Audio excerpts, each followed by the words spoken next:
லூக்கா அதிகாரம் 2. அப்பொழுது அந்த நாட்டிலே மேய்ப்பர்கள் வயல்வெளியில் தங்கி ராத்திரியிலே தங்கள் மந்தையை காத்து கொண்டிருந்தார்கள். அவ்வேளையில் கர்த்தருடைய தூதன் அவர்களிடத்திலே வந்து நின்றான். கர்த்தருடைய மகிமை அவர்களை சுற்றிலும் பிரகாசித்தது. அவர்கள் மிகவும் பயந்தார்கள். தேவதூதன் அவர்களை நோக்கி, பயப்படாதிருங்கள், இதோ எல்லா ஜனத்துக்கும் மிகுந்த சந்தோஷத்தை உண்டாக்கும் நற்செய்தியை உங்களுக்கு அறிவிக்கிறேன். கர்த்தருக்குள் பிரியமானவர்களே, ஆண்டவராய் இயேசுவின் புண்ணிய நாமத்தினாலே உங்களை வாழ்த்துகிறோம். சத்திய வசன இந்த நேயர்களுக்கு அல்லது இதை காண்கிற ஒவ்வொருவருக்கும் நாங்கள் வாழ்த்து சொல்கிறோம். அருமையானுள்ளே, இந்த மாதமானது கிறிஸ்மஸ் காலமாகும். இந்த மாதத்திலே அநேகர் கிறிஸ்மஸுக்காக ஆயத்தப்பட்டு கொண்டிருப்பார்கள். சிலருக்கு கிறிஸ்மஸை கண்டாலே மகிழ்ச்சி வருகிறது. சிலருக்கு கிறிஸ்மஸ் வருகிறது என்றாலே எரிச்சலும் அங்கு வெறுப்பு வந்து விடுகிறது. அருமையானுள்ளே, நம்முடைய வாழ்க்கையிலே இந்த கிறிஸ்மஸை குறித்த செய்திகளை, ஏராளமான செய்திகளை இந்த கிறிஸ்மஸ் காலங்களிலே ஆலயங்களிலே, சபைகளிலே, வானொலிகளிலே, அதே சமயத்தில் தொலைக்காட்சியின் நிகழ்ச்சி மூலமாக நாம் கேட்டு வருகிறோம். லூக்கா 2ஆம் அதிகாரம் 1-12 வாக்கியங்களை நீங்கள் வாசித்து பாருங்கள். இதிலே முதல் கிறிஸ்மஸ் செய்தியானது அங்கு பதிவு செய்யப்பட்டிருக்கிறது. இந்த பிரசங்கத்தை பண்ணியது யார் என்றால் அது தூதன் தான். அந்த தூதன் யார்? கர்த்தருடைய தூதன் என்று சொல்லப்பட்டிருக்கிறது. ஆனால் பெரும்பான்மையாக இந்த தூதனை என்னுடைய கணிப்பின்படி காபிரியல் என்று கூட எண்ணலாம். ஆனால் வேத வசனத்திலே காபிரியல் என்கிற பேர் அங்கு சொல்லப்படவில்லை. அங்கு அந்த தூதன் முதல் அங்கே கிறிஸ்மஸ் செய்தியை பிரசங்க பண்ணின பிற்பாடு அங்குள்ள மற்ற சேனை திரள் பாடுகிறதை, துதிக்கிறதை நாம் காண முடிகிறது. அருமையானுள்ளே, நம்முடைய வாழ்க்கையிலே தூதன் என்கிற அந்த வார்த்தை அல்லது தூதன் என்கிற அந்த பரலோகத்தினுடைய வேலையாட்களை குறித்து பழைய ஏற்பாட்டிலே, புதிய ஏற்பாட்டிலே ஏராளமான வசனங்கள் காணப்படுகிறது. தானியேல் 9ஆம் அதிகாரம் 20-27 வரை வாசித்தால் கிறிஸ்துவை குறித்து அங்கு தூதன் அங்கே தானியேலுக்கு சொல்லுகிறதை இந்த திருமறை பகுதியிலே வாசிக்கலாம். அதே சமயத்தில் லூக்கா நற்செய்தி நூல் 1ஆம் அதிகாரம் 8-20 வாக்கியங்கள், லூக்கா நற்செய்தி நூல் 1ஆம் அதிகாரம் 26-36 வாக்கியங்களிலே சகேரியாவிடத்திலே தூதன் பேசுகிறான். மரியாளிடத்திலே அங்கே தூதன் பேசுவதை காண முடிகிறது. அருமையானுள்ளே, இந்த முதல் பிரசங்கமானது அங்கு ஒரு தூதனால் செய்யப்பட்டது. அது யாருக்கு சொல்லப்பட்டது என்றால், பிரசங்கிக்கப்பட்டது என்றால் மேய்ப்பர்களுக்கு சொல்லப்பட்டது. நன்றாக கவனிக்க வேண்டும், எருசலேமின் தேவாலயத்திலே சொல்லப்படவில்லை, அல்லது இஸ்ரவேல் நாட்டிற்கிற ஜெப ஆலயங்களிலே சொல்லப்படவில்லை, அல்லது பரிசுத்தவான்கள் மத்தியிலே அது அறிவிக்கப்படவில்லை. சாதாரண மேய்ப்பர்கள் மத்தியிலே அறிவிக்கப்படுகிறது. எல்லாரும் தூங்கி கொண்டிருந்தார்கள். ஆனால் இந்த மேய்ப்பர்கள் தூங்கவில்லை. வசனம் சொல்கிறது, மேய்ப்பர்கள் தங்கள் மந்தையை விழிப்போடு காத்து கொண்டிருந்தார்கள். ஆகவே பெரிய பிரகாசம் அவர்களை சுற்றிலும் பிரகாசித்தது. தூதன் காணப்படுகிறான், அவன் பேசுகிறான். தேவ தூதனுடைய சேனை திரள் பாடல் பாடி துதிக்கிறார்கள். அருமையானுள்ளே, இதுதான் கிறிஸ்மஸிலே முதல் பிரசங்கம் என்று நான் கணித்து கொண்டிருக்கிறேன். இதை இன்னொரு கோணத்திலே சொல்ல வேண்டும் என்றால் அது ஓப்பன் ஏர் ப்ரீச்சிங் என்று சொல்லலாம். ஏனென்றால் தேவாலயத்திலோ அல்லது ஜெபாலயங்கள் நடக்கவில்லை, அந்த பிரசங்கம் நடக்கவில்லை. அது எங்கே நடக்கிறது என்றால் அது வெளி இடங்களிலே, ஓப்பன் ஏரிலே காணப்படுகிறது. அருமையானுள்ளே, இந்த கர்த்தருடைய தூதன் மிக அழகாக அந்த பிரசங்கம் பண்ணுகிறார். என்ன சொல்கிறார் பாருங்கள். கர்த்தருடைய மகிமை அந்த மேய்ப்பர்களில் சுற்றிலும் பிரகாசித்தது. அப்போது பயந்தார்கள். தேவதூதன் பேசும்போது பயப்படுகிற சூழ்நிலையை திருமறையிலே வாசிக்க முடிகிறது. சகேரியாவிடத்திலே பேசும்போது அவன் பயந்தான். அதே சமயத்தில் மரியாளிடத்தில் பேசும்போது பயப்படவில்லை, கலங்கம் அடைந்தாள் என்றெல்லாம் சொல்லப்படுகிறது. அருமையானவர்களே, இந்த முதல் கிறிஸ்மஸ் பிரசங்கமானது அது 2 வரிகள் தான். சொல்ல வேண்டுமென்றால் 20 வினாடிகள் தான் அந்த பிரசங்கம் பண்ண ஏதுவாக காணப்படுகிறது. இன்றைக்கு நீண்ட பிரசங்கங்களை கேட்கிறோம். சுருக்கமான பிரசங்கங்களை கூட நாம் கேட்கிறோம். ஆனால் இந்த பகுதியை பாருங்கள், இயேசுவை பற்றி சொல்லப்பட்ட முதல் கிறிஸ்மஸ் பிரசங்கமானது அது 2 வரிகள் தான், 20 வினாடிகள் தான். சுருக்கமான ஒரு செய்தி அங்கு சொல்லப்படுகிறது. அருமையானவர்களே, இதை வித்தியாசமான கோணங்களிலே இன்றைக்கு நான் விளக்கப் போகிறேன். 3 டிஃப்ரென்ஸ், அதாவது முறைகளிலே அல்லது 3 வித்தியாசமான அந்த பார்வையிலே இதை சொல்ல விரும்புகிறேன். முதலாவது, இந்த செய்தியினுடைய இந்த பிரசங்கத்தினுடைய பண்புகளை சொல்கிறேன். அருமையானவர்களே, இந்த முதல் பிரசங்கமானது காஸ்பல் சென்டர் என்று சொல்லலாம். நற்செய்தியை சார்ந்ததாக அது காணப்படுகிறது. வசனம் 10 வாசித்து பாருங்கள். நற்செய்தி என்கிற அந்த வார்த்தை இந்த இடத்திலே கிரீக்கிலே என்ன பயன்படுத்தப்படுகிறதோ அதே வார்த்தை தான் புதிய ஏற்பாட்டிலே நற்செய்தி என்ற பாதம் எங்கெங்கு வருகிறதோ அங்கேயும் அது பயன்படுத்தப்படுகிறது. அருமையானவர்களே, இந்த தூதன் பண்ணின பிரசங்கம் ஒரு பைபிள் ஸ்டடி அல்ல. அது என்னவென்று சொன்னால் அது உண்மையாகவே அது காஸ்பல் சென்டர்ட் மெசேஜ் ஆகும். நற்செய்தியை சார்ந்த மெசேஜ் ஆகும். பழைய ஏற்பாட்டிலே நியாயப்பிரமாணத்தை மக்கள் மத்தியிலே சொல்லும் பொழுது மக்களுக்கு குற்ற மனசாட்சி வருகிறது. அபாத்திர தன்மையினாலே வேதனை அடைந்து விடுகிறார்கள். ஆனால் கிறிஸ்துவனுடைய நற்செய்தி அறிவிக்கப்படும் போது மக்களுடைய உள்ளங்களிலே அங்கு வேதனை அல்ல, குற்ற மனசாட்சி அல்ல, ஆறுதல் அங்கு கிடைத்து விடுகிறது. ஆகவே தான் இது உண்மையாகவே காஸ்பல் சென்டர் மெசேஜ் என்று சொல்லலாம். இன்றைக்கு நாம் கேட்கிற அநேக பிரசங்கங்களிலே நற்செய்தியை மையமாய் வைத்து சொல்லப்படுகிற செய்திகள் குறைவாகும். நான் என்னுடைய வாழ்க்கையிலே எங்கு பிரசங்கித்தாலும், எந்த இடத்திலே அருளுரையை நான் செய்து முடிக்கும் பொழுது கிறிஸ்துவை மையமாய் வைத்து நான் முடிப்பேன். ஏனென்றால் கிறிஸ்து தான் நம்முடைய ரட்சிப்புக்கு காரணராயிருக்கிறார். கிறிஸ்துவே ரட்சிப்புக்கு வழியாயிருக்கிறார். அவருடைய நாமம் அல்லாமல் வேறொரு நாமம் ரட்சிக்கப்படுவதற்கு அறிவிக்கப்படவில்லை என்பதை நான் சொல்ல விரும்புகிறேன். 2வதாக, இந்த அருமையான தூதன் கொடுத்த அந்த செய்தியானது காஸ்பல் சென்டர் மெசேஜ் என்று சொன்னேன். 2வதாக, இது ஜாய் ப்ரொடியூசிங் மெசேஜ் என்று சொல்லலாம். மகிழ்ச்சியை தருகிற ஒரு message. It was Joy producing என்று சொல்லலாம். அங்கே வேதவசனத்தை பாருங்கள், 10வது வாக்கியத்திலே, இதோ எல்லா ஜனத்துக்கும் மிகுந்த சந்தோஷத்தை உண்டாக்கும் நற்செய்தியை அறிவிக்கிறேன் என்று தூதன் சொல்கிறார். ஆகவே இந்த தூதன் சொன்ன முதல் பிரசங்கமானது மக்களுக்கு ஏதோ கொஞ்சம் அனலை கொடுக்கிறது அல்ல, அல்லது கொஞ்சம் மகிழ்ச்சியை கொடுக்கிறது அல்ல, அல்லது கொஞ்சம் விடுதலை கொடுக்கிறது அல்ல.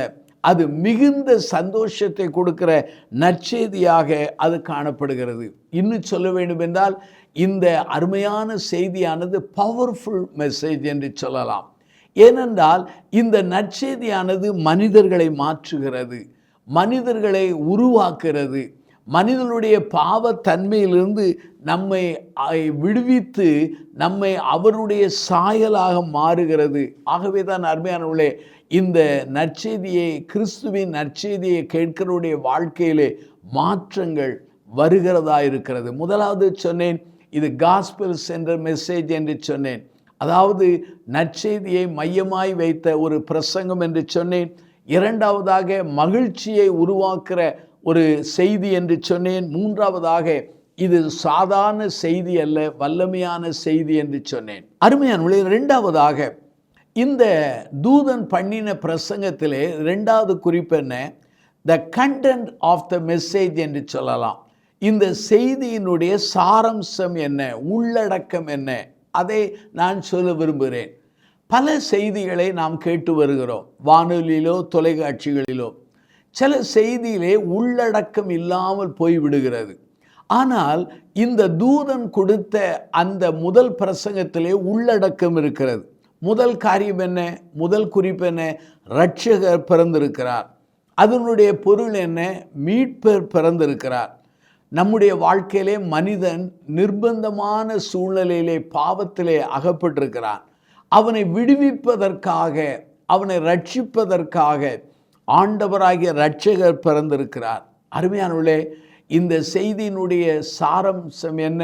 இரட்சகர் பிறந்திருக்கிறார். இரட்சகர் பிறந்திருக்கிறார் என்கிற ஒரு செய்தியானது மனுகுலத்திற்கு எவ்வளவு நம்பிக்கையின் செயல். அதாவது தெய்வம் மனிதனாக பிறந்திருக்கிறார். தெய்வம் பரலோகத்திலிருந்து இறங்கி இந்த பூமியிலே மனிதனாக அவர் பிறந்திருக்கிறார். அப்படியான இரட்சகர் பிறந்திருக்கிறார். அருமையானவர்களே, நம்முடைய வாழ்க்கையிலே நம்முடைய வேத புஸ்தகத்தை வாசிப்பீர்கள் என்றால் மனிதர்களாகிய நம்மை, பாவிகளை, உதவியற்றவர்களாக, குருடராக, செத்து போனவர்களாக, அடிமைகளாக, அதே சமயத்திலே நம்முடைய வாழ்க்கையிலே செவிடர்களாக விவரிக்கப்பட்டிருக்கிறது. ஆனால் இரட்சகர் பிறந்ததினாலே குருடராக இருக்கிற நாம் பார்வையடைகிறோம், செவிடராக இருக்கிற நாம் கேட்கிறோம், அடிமையாக இருக்கிற நாம் விடுவிக்கப்படுகிறோம், செத்தவர்களைப் போல இருக்கிற நாம் அங்கே உயிர் உள்ளவர்களாக மாறுகிறோம். ஆகவேதான் இந்த தூதன் சொன்ன முதல் பிரசங்கத்தினுடைய அந்த கண்டன் உள்ளடக்கம் என்ன? இரட்சகர் பிறந்திருக்கிறார். இரண்டாவதாக கிறிஸ்து பிறந்திருக்கிறார் என்று இந்த தூதன் சொல்கிறார். அதனுடைய பொருள் என்ன? கிறிஸ்து என்றால் அதனுடைய கிரேக்க மொழியிலே அர்த்தம் என்ன? மேசியா என்று பொருள். அபிஷேக பண்ணப்படுகிறவர் அல்லது பண்ணப்பட்டவர் என்று பொருளாகும். அருமையானவர்களே, பழைய ஏற்பாட்டிலே 3 விதமான மக்கள் அபிஷேகிக்கப்பட்டார்கள். ஒன்று அங்கே ராஜாக்கள், இரண்டாவது தீர்க்கதரிசிகள், மூன்றாவது ஆசாரியர்கள். ஆனால் நம்முடைய ஆண்டவராகிய இயேசுவானவர் ராஜாவாக இருக்கிறார், ஆளுகை செய்கிறார், தீர்க்கனாக இருக்கிறார். அப்படியானால் தேவனுடைய வார்த்தையை நமக்கு கற்றுக் கொடுக்கிறவராய் இருக்கிறார். மூன்றாவதாக அவர் ஆசாரியராய், அதாவது நமக்காக பிதாவின் சன்னிதானத்திலே அவர் பேசுகிறவராக, அதே சமயத்தில் நம்முடைய பாவங்களுக்காக தம்மையே பலியாக ஒப்பு கொடுத்த ஆசாரியனை போல அவர் காணப்படுகிறார். அருமையானவர்களே, இந்த 3 காரியங்கள் வருகிறது. முதலாவது இயேசுவானவர் இரட்சகர் பிறந்திருக்கிறார், இரண்டாவது கிறிஸ்து பிறந்திருக்கிறார், மூன்றாவதாக இந்த தூதன் சொல்கிற செய்தியினுடைய சாராம்சம் உள்ளடக்கம் என்ன? இங்கே பிறந்திருக்கிறார். அதாவது இந்த பூமியில் பிறந்திருக்கிறார், குறிப்பாக பெத்லேமிலே பிறந்திருக்கிறார் என்று சொல்லி அதனுடைய அர்த்தம் வருகிறது. அவரே எல்லாவற்றுக்கும் மேலானவர், அவரே கர்த்தர். அவர் மனிதனாய் பிறந்தாலும் மகிமையின் கர்த்தராக காணப்படுகிறார். அதாவது தெய்வமாகிய கர்த்தர் மனிதனாக இந்த பூமியிலே அவதரித்தார், இங்கே பிறந்திருக்கிறார் என்று சொல்கிற செய்தி ஒரு அருமையான அந்த உள் அடக்கத்தை அது தருகிறது. அருமையானவர்களே, 2 காரியங்களை சொன்னேன். ஆகவே இந்த 2 குறிப்போடு 3வது குறிப்பை நான் சொல்ல விரும்புகிறேன். அந்த 3வது குறிப்பு என்ன? அந்த செய்தியினுடைய விரிவாக்கம் என்ன? அதை நான் சொல்ல விரும்புகிறேன். அந்த விரிவாக்கம் என்ன? அங்கே வசனம் 10 சொல்கிறது, எல்லா ஜனத்துக்குரிய நற்செய்தி என்று சொல்லப்படுகிறது. அப்படியானால் மீட்பர் பிறந்தார், மேசியா பிறந்தார். ஆனால் இந்த செய்தியானது ஒரு குறிப்பிட்ட ஜனத்துக்குரியது அல்ல, இது எல்லா ஜனத்துக்குரியது. இதை கேட்ட மேய்ப்பர்கள் என்ன புரிந்திருப்பார்கள்? தங்களுடைய இஸ்ரவேல் ஜனத்துக்கு உரியது என்று புரிந்திருப்பார்கள். ஆனால் காலத்தை நாம் தொடர்ந்து திருமறையை வாசிப்பீர்கள் என்றால் நம்முடைய ஆண்டவர் இஸ்ரவேல் ஜனங்களுக்கு உரியவர் மாத்திரமல்ல, உலக இரட்சகராக காணப்படுகிறார். உலகத்தின் சகல ஜனங்களின் பாவத்தை சுமந்து தீர்க்கிற தேவாட்டி குட்டியாக அவர் சுட்டி காண்பிக்கப்படுகிறார். அப்படியானால் நம்முடைய ஆண்டவருடைய அந்த கிருபையினாலே அந்த தூதன் பண்ணின பிரசங்கத்தினுடைய செய்தியினுடைய விரிவாக்கம் என்ன? இந்த நற்செய்தி எல்லா ஜனத்துக்குரிய நற்செய்தி. மத்தேயு 28ஆம் அதிகாரம் 19 20 வசனங்களை நீங்கள் வாசித்து பாருங்கள். நீங்கள் உலகமெங்கு போய் சகல ஜாதிகளுக்கும் நற்செய்தியை அறிவியுங்கள் என்று சொல்லப்பட்டிருக்கிறது. சகல ஜாதிகள் என்றால் சகல மக்களுக்கும், சகல மக்கள் கூட்டங்களுக்கும் நாம் நற்செய்தியை அறிவிக்க ஆண்டவர் நம்மை அழைக்கிறவராக, அனுப்புகிறவராக காணப்படுகிறார். அருமையானவர்களே, ஆண்டவரின் அந்த அருமையான தூதன் பண்ணின முதல் பிரசங்கத்தின் விரிவாக்கம் என்ன? அந்த நற்செய்தி எல்லா ஜனத்துக்குரிய நற்செய்தி. ஒருவேளை எல்லா ஜனம் என்றால் மகா பாவிகளுக்கும் கைவிடப்பட்ட எல்லாருக்குரிய அந்த நற்செய்தியாக ஆண்டவரின் பிறப்பின் நற்செய்தி காணப்படுகிறது. அருமையானவர்களே, நம்முடைய ஆண்டவராகிய இயேசுவானவர் எல்லா ஜனங்களுக்கும் அவர் இரட்சகராக அவர் காணப்படுகிறார். அது யூதர்களுக்கு மாத்திரமல்ல, சமாரியருக்கு மாத்திரமல்ல, ஒருவேளை எத்தியோப்பிய மக்களுக்கு மாத்திரமல்ல, ரோமருக்கு மாத்திரமல்ல, உலகத்தில் பிறந்த எல்லா மக்களுக்கு உரிய நற்செய்தி தான் கிறிஸ்துவின் நற்செய்தி. அப்படியானால் திருச்சபையிலே ஆராதித்து பண்டிகையை கொண்டாடுகிற நாம், இந்தியாவிலே மாத்திரமல்ல, உலகத்தில் இருக்கிற எல்லா மக்கள் கூட்டங்கள் அவர்கள் மீட்கப்படுவதற்கு நாம் என்ன செய்திருக்கிறோம்? ஜெபித்திருக்கிறோமா? அல்லது மிஷனரிகளை அனுப்பி இருக்கிறோமா? அல்லது ஆண்டவருடைய விரிவாக்க பணிக்கு நம்முடைய கைகளை திறந்து தாங்கி இருக்கிறோமா? அல்லது திருமறையானது பல்வேறு மொழியிலே மொழிபெயர்க்கப்பட வேண்டும் என்பதற்காக ஏதாவது ஒன்றை செய்திருக்கிறோமா? நாமே ஆண்டவருக்கு நற்செய்தியாளராக புறப்பட்டு போயிருக்கிறோமா? அல்லது நம்முடைய பிள்ளைகளில் ஒருவரையோ அல்லது சிலரையோ ஆண்டவரின் பிரதிநிதியாக அனுப்பி இருக்கிறோமா? ஏனென்றால் இதையெல்லாம் செய்தால்தான் நம்முடைய வாழ்க்கையிலே இந்த நற்செய்தி எல்லா ஜனங்களுக்குரிய செய்தி என்பதை புரிந்து கொள்ள முடியும். அதே சமயத்தில் நம்முடைய ஆண்டவராகிய கர்த்தர் எல்லா ஜனங்களையும் மீட்கக்கூடிய அந்த வலிமை உள்ளவர், சஃபிஷியன்ட் என்று சொல்லலாம். அப்படிப்பட்டவராக இருக்கிறார். 1 தீமோத்தேயுவின் புஸ்தகம் 4ஆம் அதிகாரம் 10 வாசித்து பாருங்கள். எல்லா மனுஷருக்கு, விசேஷமாக விசுவாசிகளுக்கும் நம்முடைய ஆண்டவர் இரட்சகராக இருக்கிறார். முதலாவது நான் சொன்னேன், இந்த செய்தி எப்படிப்பட்ட செய்தி என்று சொன்னேன். அந்த செய்தியினுடைய அந்த உள்ளடக்கத்தை சொன்னேன். இப்போது அந்த செய்தியினுடைய விரிவாக்கம் என்ன? நம்முடைய இந்த நற்செய்தியானது எல்லா ஜனங்களுக்குரிய நற்செய்தியாய் காணப்படுகிறது. யோவான் நற்செய்தி 1ஆம் அதிகாரம் 29 பாருங்கள். இதோ உலகத்தின் பாவத்தை சுமந்து தீர்க்கிற தேவ ஆட்டுக்குட்டியாக ஆண்டவர் சுட்டி காண்பிக்கப்படுகிறார். அருமையானவர்களே, அவர் சிலுவையிலே எனக்காக உங்களுக்காக மரித்தார். 3ஆம் நாளில் உயிரோடு எழுந்தார். அவர் மரித்து உயிர்த்தெழுந்ததினாலே உலகத்தின் எல்லா ஜனங்களையும் அவர் பரலோகத்துக்கு கொண்டு போவார் என்று எண்ணி விடாதிருங்கள். அவர் எல்லாருக்காகவும் மடிந்தார். ஆனால் நீங்கள் விசுவாசித்து நீங்கள் அவரை ஏற்றுக்கொள்ளும் பொழுது அல்லது மனம் திரும்பும் பொழுது, அவருக்காக வாழும் பொழுது, அவர் தன்னுடைய சம்பாதித்த மீட்பை நமக்கு தந்து அவர் நம்மை ஆசீர்வதிக்கிறவராக இருக்கிறார். அருமையானவர்களே, இந்த இரட்சகர் ஒருவருக்குரியவர் அல்ல, எல்லா ஜனத்துக்குரியவர். ஒருவேளை பேதுரு எண்ணினான் யூதர்களுக்கு மாத்திரம்தான் ஆண்டவர் தெய்வம் என்று நம்பினான். ஆனால் கொர்நேலியு வீட்டிலே ஆண்டவர் செயல்பட்ட விதங்களை அவன் அறிந்தபோது, கண்டபோது, புறஜாதிகளிடத்திலே ஆண்டவர் வாசலை திறந்திருக்கிறார் என்று சொல்லி ஆண்டவரை மகிமைப்படுத்த ஆரம்பித்தான். முதல் நூற்றாண்டு திருச்சபை மக்களும் அதை புரிந்து கொண்டு அந்த பணியிலே செயல்பட ஆரம்பித்தார்கள். யூதர்கள் மத்தியிலே திருப்பணி செய்ய அங்கு பேதுரு, யோவான், யாக்கோபு அழைக்கப்பட்டார்கள். ஆனால் புறமக்கள் மத்தியிலே ஊழியம் செய்வதற்காக பவுல் அப்போஸ்தலனை கர்த்தர் அழைத்தார். அவன் மூலமாய் ஒரு பெருங்கூட்டத்தை அவர் சந்தித்தார். அப்படியான இந்த நற்செய்தி எல்லா ஜனத்துக்குரியது. எல்லா ஜனங்களுக்கும் ஆண்டவர் இரட்சகராக இருக்கிறார்.